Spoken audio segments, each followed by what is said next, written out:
کچھ بیماریاں ایسی ہوتی ہیں جو انسان کے زہر میں ہوتی ہیں، کچھ باطن میں ہوتی ہیں۔ زہری بیماری بخار ہے، سر کا درد ہے، پیٹ کا درد ہے اور دیگر امراض جو اس انسانی جسم کے ساتھ لگے ہوتے ہیں، ان بیماریوں کا علاج ایک معالج سے کرایا جاتا ہے جس کو ڈاکٹر کہتے ہیں۔ اور اسی طرح سے جو انسان کے دل کے اندر بیماریاں پیدا ہوتی ہیں، وہ بیماریاں مختلف قسم کی ہوتی ہیں۔ ظاہر تو انسان بالکل ٹھیک ٹھاک نظر آتا ہے، لیکن حقیقتاً اس کا دل جو ہوتا ہے وہ بیمار ہوتا ہے۔ ان بیماریوں میں سے ایک بیماری ریاکاری، جس کے بارے میں پچھلے درس کے اندر بات میں عرض کر چکا ہوں، اور ان بیماریوں میں سے دوسری بیماری غیبت ہے، حسد ہے، گلہ ہے، شکوہ ہے، بغض رکھنا ہے، برا سوچنا ہے۔ یہ مختلف قسم کی بیماریاں جو ہے یہ انسان کے دل کو لگی ہوتی ہے، اور وہ انسان ظاہری طور پر تو ٹھیک ٹھاک نظر آتا ہے، لیکن حقیقتاً اس کا جو دل ہوتا ہے وہ اللہ کی رحمت کا محور اور مرکز نہیں بن سکتا۔ آج حسد کے متعلق کچھ باتیں عرض کرنا چاہتا ہوں۔ حسد کس کو کہتے ہیں؟ حسد کہتے ہیں کہ اگر کسی دوسرے آدمی کے پاس کوئی چیز موجود ہے، میں یہ چاہتا ہوں کہ اس سے یہ چیز ختم ہو جائے، خواہ مجھے ملے یا نہ ملے۔ مثال کے طور پر ایک آدمی کو اللہ نے عزت نصیب فرمائی، ایک آدمی کا لوگوں کے ساتھ ملنا جلنا اچھا ہے، لوگ اس کی عزت کرتے ہیں، اللہ نے اس کو کوئی مقام نصیب فرما دیا۔ اب میں دل ہی دل کے اندر اس کے بارے میں برا سوچ رہا ہوں۔ ظاہری طور پر میں اس سے ملوں گا، کہوں گا میرا بھائی تم تو بہت ہی اچھا آدمی ہے، تم تو بہت ہی اچھا کام کرنے والا ہے، لیکن دل کے اندر اس کے بارے میں برائی سوچ رہا ہوں کہ یا اللہ کسی نہ کسی طرح سے اس سے یہ منصب ختم ہو جائے، لوگ اس کی عزت بھی نہ کریں، لوگ اس کو اچھا بھی نہ جانے۔ یہ کہتے ہیں حسد۔ اور دوسرا ہے غبطہ، جس کے بارے میں حدیث پاک کے اندر بھی آتا ہے، جیسا کہ رسول اللہ صلی اللہ علیہ وآلہ وسلم نے ارشاد فرمایا کہ حسد کرنا اگر جائز ہوتا بالفرض تو وہ دو آدمیوں پر بندہ حسد کرتا تو اچھا تھا۔ پوچھا گیا یا رسول اللہ صلی اللہ علیہ وآلہ وسلم وہ کن لوگوں پر؟ فرمایا کہ ایک وہ بندہ جس کو اللہ نے علم عطا فرمایا اور وہ اپنے علم کو اللہ کی مدد سے دن اور رات لوگوں پر خرچ کرتا ہے، اس آدمی پر حسد کیا جا سکتا تھا۔ یا دوسرا وہ آدمی کہ جس کو اللہ نے مال عطا فرمایا اور وہ مال کو اللہ کی رضا کے لیے دن اور رات کو خرچ کر کر کے تھکتا بھی نہیں ہے، فرمایا کہ ایسے آدمی پر بھی حسد کرنا جائز تھا۔ مطلب کیا ہے کہ یا اللہ جیسے اس کو تو نے علم عطا فرمایا، تو نے علم کی حکمت اور بصیرت عطا فرمائی، یہ لوگوں کو تیرے دین کی باتیں بتاتا ہے، ان کے عقائد و نظریات تیرے شریعت کے مطابق بناتا ہے، یا اللہ تو مجھے بھی علم عطا فرماتا، میں بھی لوگوں کے اندر ایسے کام کرتا اور لوگوں کو تیرے دین کی بات بتاتا، یہ تو جائز ہے۔ اسی طرح سے مال کے معاملے میں کہ یا اللہ مجھے بھی مال رزق حلال عطا فرما، جیسے یہ بندہ تیرے راستے میں خرچ کر رہا ہے، یا اللہ میں بھی تیرے راستے میں خرچ کرتا، یہ تو بالکل ہے جائز۔ مگر کوئی بندہ یہ کہے کہ یا اللہ مجھے وہ چیز ملے یا نہ ملے، اس آدمی کو جو عزت ملی ہے یہ ختم ہو جائے، اس کو جو مرتبہ ملا ہے وہ ختم ہو جائے، تو یہ معاملہ بالکل شریعت میں ناجائز اور حرام ہے۔ کیونکہ دیکھیے اللہ فرماتے ہیں عزت بھی عطا کرنے والا میں ہوں، ذلت بھی عطا کرنے والا میں ہوں، کسی کو اولاد بھی عطا کرنے والا میں ہوں، رزق بھی عطا کرنے والا میں ہوں۔ اللہ فرماتے ہیں وَتُعِزُّ مَن تَشَاءُ وَتُذِلُّ مَن تَشَاءُ، جس کو میں چاہوں میں عزت عطا کرتا ہوں، جس کو چاہوں میں ذلت عطا کرتا ہوں۔ اور اللہ فرماتے ہیں اللہ یبسط الرزق لمن یشاء ویقدر، میں اللہ ہی وہ ہوں کہ جس کے لیے میں چاہتا ہوں رزق کو وسیع کر دیتا ہوں، جس کے لیے میں چاہتا ہوں تنگ کر دیتا ہوں، یہ میں اللہ کا نظام ہے۔ اب اللہ کسی آدمی کو عزت عطا کرے اور بندہ یہ کہے کہ یا اللہ تو نے اس کو عزت عطا فرمائی ہے، مجھے یہ پسند نہیں ہے۔ اللہ کسی کو روزی عطا فرمائے، بندہ یہ کہے کہ یا اللہ تو نے اس کو دی ہے، مجھے یہ روزی اس کا کھانا پسند نہیں ہے، تو یہ اللہ کی تقدیر کے فیصلے کو ناپسند کرنا ہے۔ یہ انسان کے لیے در حقیقت دل کی بیماری ہے جس کا وہ علاج کروانا اچھا بھی نہیں سمجھتا۔ حضرت علی المرتضی رضی اللہ تعالی عنہ سے پوچھا گیا کہ حسد کس کو کہتے ہیں؟ فرمایا کہ حسد اللہ کی تقدیر کے فیصلے کو ناپسند کرنا ہے، اس چیز کو حسد کہتے ہیں۔ حضرت آدم علیہ نبینا علیہ السلام کے ساتھ جو شیطان نے سجدہ کرنے سے انکار کیا، اللہ کے حکم کو ٹھکرایا، وہ صرف اسی حسد کی بنا پر تھا۔ شیطان نے یہ کہا کہ میں آگ سے پیدا ہوا ہوں اور یہ مٹی سے ہے، میں اس سے اچھا ہوں، میں کیسے اس کے آگے اپنے آپ کو جھکاؤں؟ اس نے حسد کی وجہ سے کہا کہ میں اس سے بہتر ہوں، یہ میرے سے کمزور ہے۔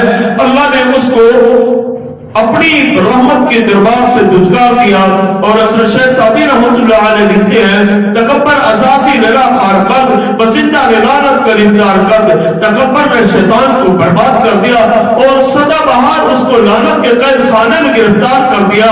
اب اس نے حسد کیا تو اللہ کی رحمت سے محروم ہو گیا۔ پھر حابیل اور قابیل حضرت آدم علیہ نبی علیہ السلام کے دونوں بیٹے ایک دوسرے پر حسد کی وجہ سے خون کے پیاسے ہو گئے۔ یہ سلسلہ چلتا آیا۔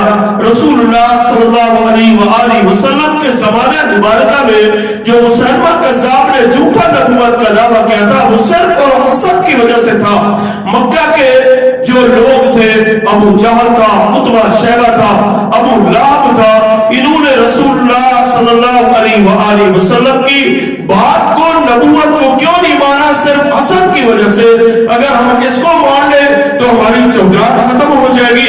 یہ یتیم بچہ ہے، اس کا اللہ نے نام بلند کر دیا، ہمیں تو کوئی پوچھنے والا بھی نہیں۔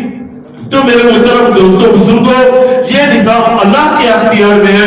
اللہ انسان کے لیے جو فیصلہ کرتا ہے وہ بہتر کرتا ہے۔ اللہ انسان کے لیے جو فیصلہ کرتا ہے وہ بہت ہی بہتر کرتا ہے۔ اب کوئی آدمی اللہ کے فیصلے کو نہ قبول کرے تو وہ اللہ کی تقدیر کو قبول کرنے والا نہیں ہے، اور جو اللہ کی تقدیر میں ہاتھ ڈالے اللہ اس پر رحمت کے ساتھ متوجہ نہیں ہوتے۔ آج اس وقت کے اندر حسد بہت زیادہ ہے، ہم ایک دوسرے کو دیکھنا بھی گوارا نہیں کرتے، ایک دوسرے کی عزت بھی برداشت نہیں کرتے۔ گھر کے اندر بھائی بھائی ہے، ایک دوسرے کے خون کا پیاسا صرف حسد کی وجہ سے، رشتہ دار ہے، رشتہ دار کے خون کا پیاسا صرف حسد کی وجہ سے۔ اور معاشرے کے اندر جو لوگ دین کا کام کرنے والے ہیں وہ ایک دوسرے کے ساتھ صرف حسد کرتے ہیں، اس واسطے کہ مجھے تو عزت نہیں ملی، یہ آدمی دین کا کام کر رہا ہے، اللہ اس کو عزت دے رہا ہے، میں اس کی عزت کو پسند نہیں کرتا۔ یہ در حقیقت اللہ کی تقدیر کو ٹھکرانا ہے، کیونکہ اللہ خود فرماتے ہیں میں جس کو چاہوں عزت عطا کر دوں، جس کو چاہوں ذلت عطا کر دوں۔ یہاں پر مجھے ایک سیدنا امام ابو حنیفہ رحمۃ اللہ علیہ کا واقعہ یاد آیا۔ وہ ایک مرتبہ ایک دہریے کے ساتھ مناظرے کے لیے تشریف لے گئے۔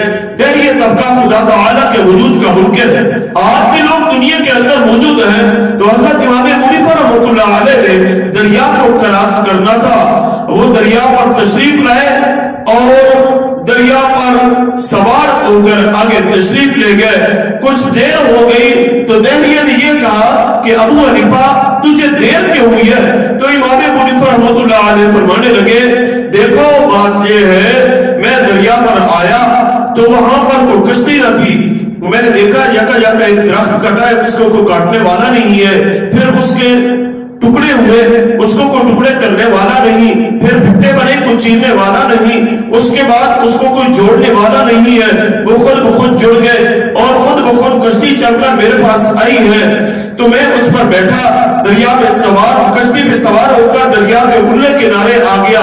وہ دہریہ کہنے لگا ابو حنیفہ یہ کیسے ہو سکتا ہے؟ درخت کو کاٹے گا تب بھی کٹے گا، درخت کو ٹکڑے کرے گا تو تب بھی ٹکڑے ہوں گے، اور درخت کو پھٹے بنائے گا تو پھر بھی پھٹے بنیں گے۔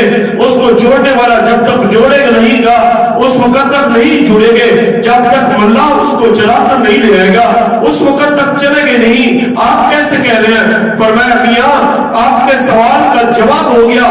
آپ یہ کہتے ہیں یہ پوری کائنات اللہ کے نظام کے بغیر چل رہی ہے, اس کو کوئی چلانے والا نہیں. فرمایا ایک درخت کسی کاٹنے والے کے بغیر کٹ نہیں سکتا, ٹکڑے کرنے والے کے بغیر ٹکڑے ہو نہیں سکتے, پھٹے چیرنے والے کے بغیر پھٹے بن نہیں سکتے, اور کاریگر کے بغیر کشتی نہیں بن سکتی, ملاح کے بغیر چل نہیں سکتی. فرمایا اسی طرح سے پوری کائنات کا نظام جو ہے وہ بھی چلانے والے کے ساتھ چل رہا ہے, وہ چلانے والا اللہ ہے.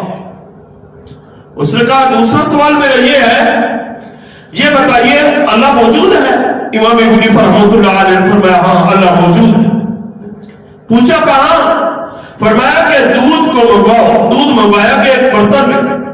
فرمایا کہ یہ بتاؤ اس کے اندر مکھن موجود ہے؟ اس نے کہا مکھن تو موجود ہے. فرمایا پھر دکھاؤ. اس نے کہا مکھن موجود ہے مگر نظر نہیں آتا. امام صاحب رحمۃ اللہ علیہ فرمانے لگے اسی طرح سے اللہ کی ذات موجود ہے لیکن نظر نہیں آتی. اس نے کہا اچھا میرا تیسرا سوال یہ ہے کہ آپ کا خدا کیا کر رہا ہے؟ فرمایا کہ سوال کرنے والا کا طریقہ یہ ہوتا ہے کہ وہ سامنے آ کر سوال کرتا ہے, آپ ادھر تشریف لائے میں وہاں پر جاتا ہوں, آپ میرے سے پھر سوال کرنا. وہ سامنے آ گیا, امام صاحب رحمۃ اللہ علیہ ممبر پر بیٹھے, جو اس سے فرمانے لگے آپ کو سوال کر کیا کہنا چاہتا ہے؟ اس نے کہا کہ میں یہ پوچھ رہا تھا کہ آپ کا خدا کیا کر رہا ہے؟ فرمایا کہ میرے اللہ نے یہی کیا ہے, جو اوپر تھا اس کو نیچے کر دیا, نیچے والے کو اوپر کر دیا. میرے اللہ ہی کے ہاتھ کے اندر ہے کسی کو عزت دینا اور کسی کو ذلت دینا. مجھے اوپر بٹھا دیا, مجھے رب نے عزت عطا فرما دی, تجھ کو نیچے کھڑا کر دیا, تجھ کو ذلت عطا کر دی. تو میرے محترم دوستو, یہ عزت اور ذلت کا معاملہ, عزت کا معاملہ, اور کوئی آدمی نیک ہے, نیکی کرتا ہے, دین کا کام کرتا ہے, یہ تمام معاملات اس کے لیے شروع سے ہی اللہ پاک نے تقدیر میں رکھ دیے تھے. اب کوئی بندہ اس کے ساتھ حسد کرتا ہے کہ یہ کام کیوں کر رہا ہے, اس کو عزت کیوں مل رہی ہے, تو وہ حقیقت میں اللہ کی تقدیر کے فیصلے کو قبول کرنے والا نہیں ہے. جیسا کہ حدیث پاک کے اندر آتا ہے, رسول اللہ صلی اللہ علیہ وسلم نے ارشاد فرمایا کہ حسد جو ہے, حسد یہ انسان کی نیکیوں کو اس طرح سے برباد کر دیتا ہے جس طرح سے خشک لکڑی کو آگ جلا دیتی ہے.